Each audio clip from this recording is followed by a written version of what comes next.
পৌঁছে গেলাম সেই ধানকার গ্রামে। ভয়ঙ্কর সুন্দর, চরম সুন্দর জায়গায়। 12,000 ফুট উচ্চতা হওয়ার জন্য আমরা গাড়ি থেকে নেমে একটু হাঁটাহাঁটি করছিলাম। কষ্ট হচ্ছে, মাথা যন্ত্রণা হচ্ছে। ধানকার ভিলেজ, আর তার পাশ দিয়ে বয়ে আছে স্পিতি নদী। আর এইখানে কিন্তু স্পিতি নদী আর পিন ভ্যালির সঙ্গম। তেনজিং, दोनों का नाम तेनजिং। চলো, বাচ্চাগুলো চকলেট পেয়ে খুব খুশি হয়ে গেছে। এক শিশু লামারা ঘুরে বেড়াচ্ছে এখানে। ভিতরে দলাই লামার রেসিডেন্ট আছে।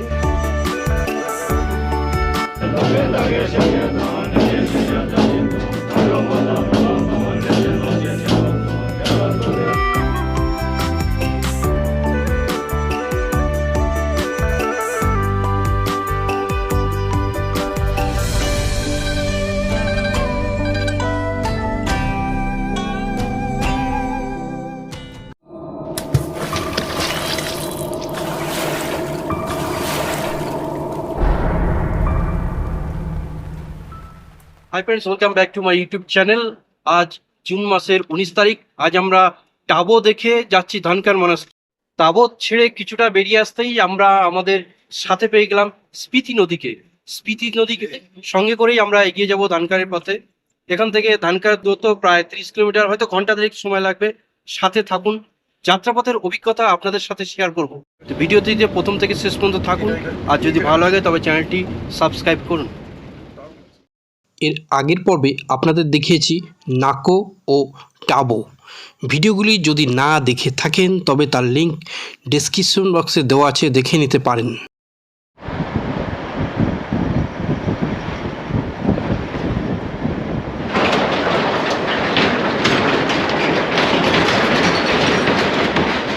টাবো থেকে যতই সামনের দিকে এগিয়ে যাচ্ছি ততই যেন প্রকৃতির প্রেমে পড়ে যাচ্ছি। সে এক অন্য জগৎ। ধূসর শীতল মরুভূমির মাঝে সবুজের ছোঁয়া এক অন্য বৈচিত্র্য এনে দেয়।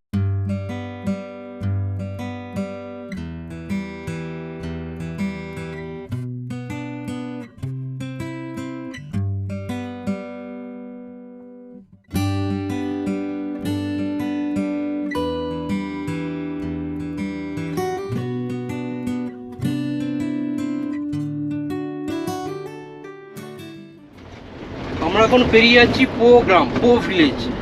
অনেকক্ষণ পরে একটা খুব ভালো গ্রাম পেলাম। সবুজের আধিক্য, মানে সবুজে চারিদিকে সবুজ সবুজ, বিভিন্ন ধরনের, মানে আপেল গাছ থেকে শুরু করে বড় যেমনি গাছ আছে, উইলো গাছ থেকে শুরু করে তেমনি প্রচুর চাষাবাদ এখানে, যেখানে হ্যাঁ সবুজ এবং লোকবসতিও আছে এখানে। কিছু দূর এগিয়ে যেতেই আমরা দেখতে পেলাম বায়ুর ক্ষয়কার্যের ফলে এক অদ্ভুত রকমের ভূমিরূপ সৃষ্টি হয়েছে, যা দেখে চোখ জুড়িয়ে গেল। আমরা একটা শুটিং জোনের ওপর দিয়ে পেরেছিলাম। তো ড্রাইভার আগে থেকে আমাদের সাবধান করে দিল যে ডান দিকে যারা বসে আছে জানলার কাজ নামিয়ে দাও, নাহলে কিন্তু পাথর ছিটকে চলে আসে। তো সাথে সাথে আমরা জানলা বন্ধ করে দিলাম।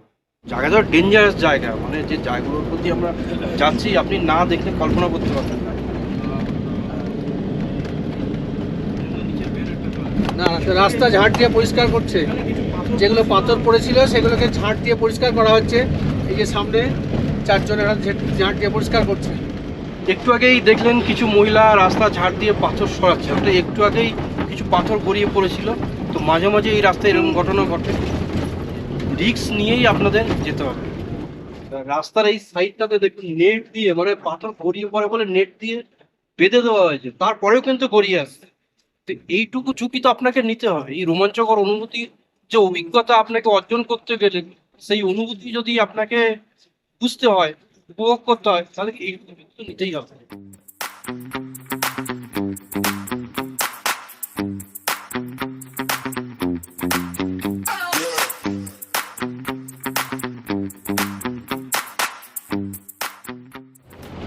বাঁদিকে আমরা মানে ব্রিজ ক্রস করলাম। এখান থেকে ব্রিজ ক্রস করে 6 কিলোমিটার গেলেই মানে গ্রাম। অপূর্ব সুন্দর শুনেছি সেই গ্রামের। গেলে নাকি মানে গ্রামে গেলে নাকি মন মানে না, এরকম আমাদের সময় হাতে নেই বলে যেতে পারছি না।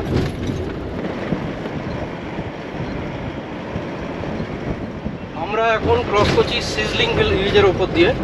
এই সিজলিং ভিলেজের ওপর দিয়ে কিছুটা ক্রস করি, সামনে NH 505 থেকে আমরা ডান দিকে যাব। ডান দিকে আলাদা ধনকার মনাস্ট্রির জন্য রাস্তা চলে যাচ্ছে, প্রায় 8 কিলোমিটার। এই যে এইবারে আমরা ডান দিকের রাস্তা দিয়ে দানকার মনাস্ট্রিতে ঢুকে যাচ্ছি। দানকার মনাস্ট্রি ভিলেজ যাই বলুন।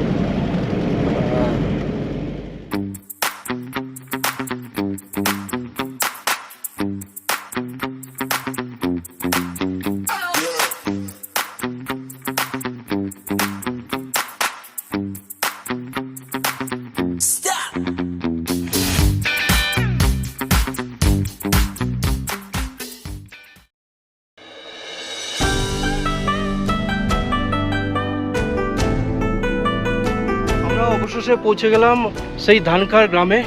12,800 ফুট উচ্চতায় অবস্থিত এই গ্রাম প্রচণ্ড মানে ভয়ঙ্কর সুন্দর, চরম সুন্দর জায়গা। এই গ্রামে অল্প কিছু লোকের বাস। এদিকে দেখুন গ্রামটা অত্যন্ত সুন্দর। 12,000 ফুট উচ্চতা হওয়ার জন্য আমরা গাড়ি থেকে নেমে একটু হাঁটাহাঁটি করছিলাম, তো শ্বাসকষ্ট হচ্ছে, মাথা যন্ত্রণা হচ্ছে। আর এই দিকটাতে দেখুন ধানকার মনাস্ট্রি আছে। আমরা মনাস্ট্রির দিকে এখন হেঁটে যাব, চলুন। গ্রামের শুরুতে এখানে একটি ক্যাফে রয়েছে, ক্যাফে কানেক্ট। এখানে জল, কোল্ড ড্রিঙ্কস থেকে শুরু করে বিভিন্ন জুস আছে, ম্যাগি আছে, খেতে পারেন। এই ধানকার ভিলেজ সপ্তদশ শতকে স্পিতি ভ্যালির রাজধানী হলেও বর্তমান জনসংখ্যা কিন্তু মাত্র 100। মনাস্ট্রি যেতে যেতে আপনাদের দেখাই এই গ্রামের ড্রোন ভিউ।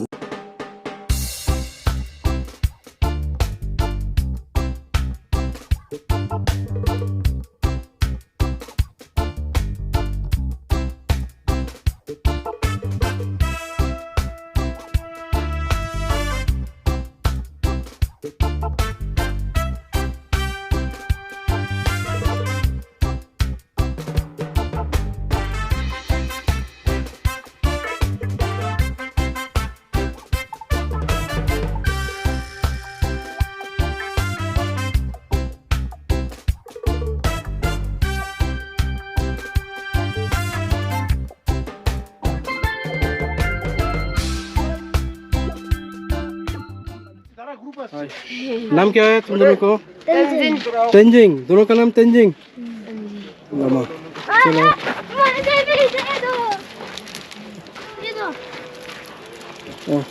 বাচ্চাগুলো চকলেট পেয়ে খুব খুশি হয়ে গেছে। मैंने रखा होता है भैया इन लोगों के लिए। আমরা যেমন টাবোতে ছিলাম, তো টাবোতে না থেকে আপনি চাইলে দানকারেও কিন্তু থাকার হোমস্টে এবং হোটেল আছে। গ্রামের শুরুতেই যেমনি দেখতে পাচ্ছি টাসি হোমস্টে পাশে রয়েছে, এরকম আরও অনেক হোমস্টে রয়েছে।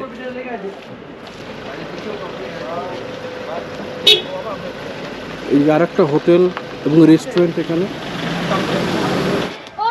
অনেক শিশু লামারা ঘুরে বেড়াচ্ছে এখানে।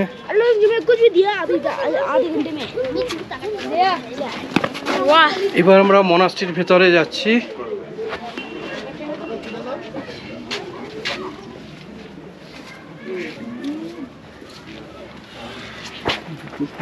জুতো খুলে অনেকটা সিঁড়ি ভেঙে আপনাকে উপরে আসতে হবে। অন্ধকার এবং মাথায় লাগতে পারে এখানে।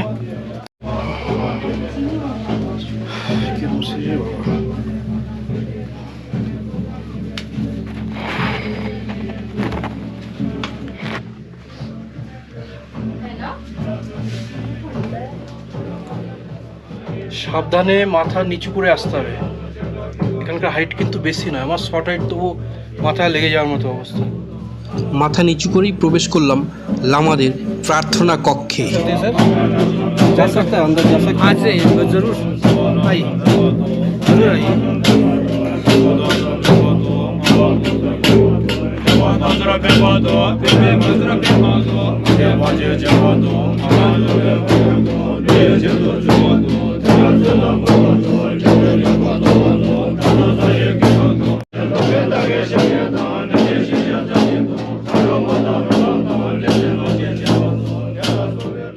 এবারে পৌঁছে গেলাম একদম ওপরের তলায় দলাই লামার বাসস্থানে।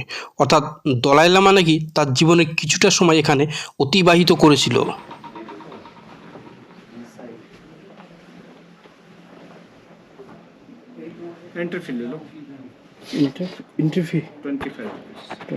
ভিতরে দলাই লামার রেসিডেন্ট আছে, সেখানে যেতে গেলে কিন্তু তোমাকে এখানে আছে 25 টাকা এন্ট্রি ফিস দিয়ে টিকিট কেটে তবেই যেতে হবে। फोटो नहीं ले सकते हैं बोलो।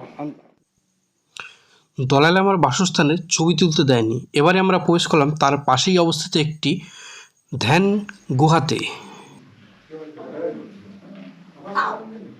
এই জায়গাটা হচ্ছে মেডিটেশন কেভ বা ধ্যান করার জায়গা। বেশ ছোট জায়গা, অন্ধকার, মাথা সাবধানে, মাথায় লাগতে পারে। মনাস্ট্রির এই পাশ থেকে ভিউটা দেখুন, দুর্দান্ত ভিউ।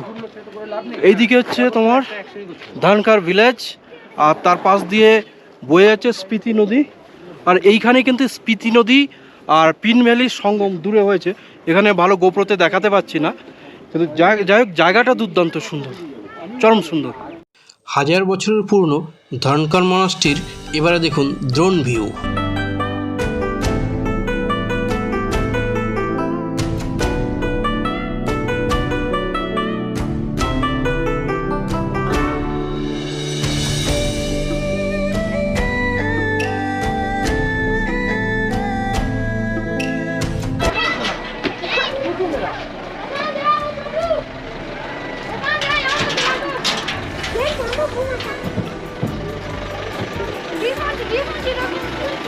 আমরা ধানকার মনাস্ট্রি দেখে এসেছি, এবার ধানকার ফোর্টের দিকে যাচ্ছি।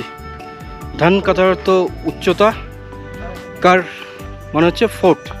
এই ফোর্টটা অনেক উচ্চতায় অবস্থিত হওয়ার জন্য এর নাম ধানকার। এই জায়গাটার ভিউ দেখুন, দুর্দান্ত লাগছে। নিচে স্পিতি নদী, ওই যে দূরে দেখতে পাচ্ছেন ওই হচ্ছে ফোর্ট। প্রায় 1000 বছরের বেশি পুরনো এই ফোর্ট।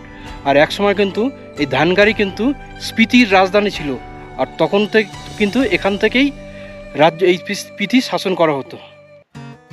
ধানকার পর্ব এখানেই শেষ হলো। ভিডিওটি কেমন লাগলো কমেন্ট করে জানাবেন কিন্তু। বন্ধুরা, ভিডিওটি যদি ভালো লেগে থাকে তবে চ্যানেলটি সাবস্ক্রাইব করুন, লাইক করুন আর শেয়ার করুন। ভিডিওটি দেখার জন্য অসংখ্য ধন্যবাদ।